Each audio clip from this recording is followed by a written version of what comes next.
શ્રી અખિલ આંજણા કેળવણી મંડળ પાટણ અને જાગૃત ગ્રાહક મંડળ પાટણ દ્વારા આદર્શ arts commerce and science college campus ખાતે સેમિનાર યોજાતો, જેવો મુખ્ય વિષય હતો ગ્રાહક સુરક્ષા જાગૃતિ। આ પ્રસંગે મુખ્ય અધ્યક્ષ તરીકે હેમચંદ્રાચાર્ય ઉત્તર ગુજરાત યુનિવર્સિટી પાટણના અધ્યાપક ભરતભાઈ ચૌધરી ઉપસ્થિત રહ્યા હતા। મુખ્ય વક્તા તરીકે જાગૃત ગ્રાહક મંડળ પાટણના પ્રતિનિધિ ડોક્ટર રોનકભાઈ મોદીની ઉપસ્થિતિ રહી। કોલેજના આચાર્ય અને અધ્યાપકો બંને મહેમાનોનું પુસ્તક અર્પણ કરીને સ્વાગત કર્યું। ડોક્ટર રોનકભાઈ મોદીએ ગ્રાહક જાગૃતિ વિષય ઉપર ઊંડાણપૂર્વકની માહિતી પ્રદાન કરી હતી। તેમણે આજના ડિજિટલ યુગમાં વધતી ઓનલાઈન છેતરપિંડી અને તેને સંભાળવા માટેના પગલાં તથા ઓનલાઈન ફરિયાદ કરવી તે અંગે સંપૂર્ણ માર્ગદર્શન આપ્યું હતું। વધુમાં તેમણે ગ્રાહક તરીકે શું તકેદારી રાખવી, તેમના અધિકારો, ફરિયાદ ક્યાં કરવી તેની સમજ અને કાયદાકીય જોગવાઈ અંગે માર્ગદર્શન પૂરું પાડ્યું હતું। કાર્યક્રમમાં ભરતભાઈ ચૌધરીએ વિદ્યાર્થીઓને સ્થાનિક ઉત્પાદક પાસેથી ખરીદી કરવાનું મહત્વ સમજાવ્યું હતું, જેનાથી દેશના આર્થિક વિકાસને વેગ મળશે અને આયાતમાં ઘટાડો થશે।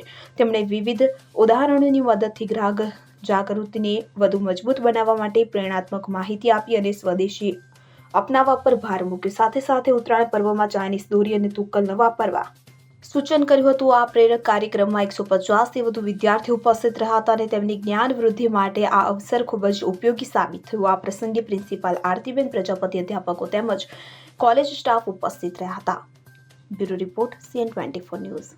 હવે જુઓ દેશ દુનિયાની તમામ ખબરો તમારી આંગળીના ટેરવે। ઉઠાવો મોબાઈલ અને ગૂગલ પ્લે સ્ટોર પરથી ડાઉનલોડ કરો અમારી CN24 ન્યૂઝ મોબાઈલ એપ।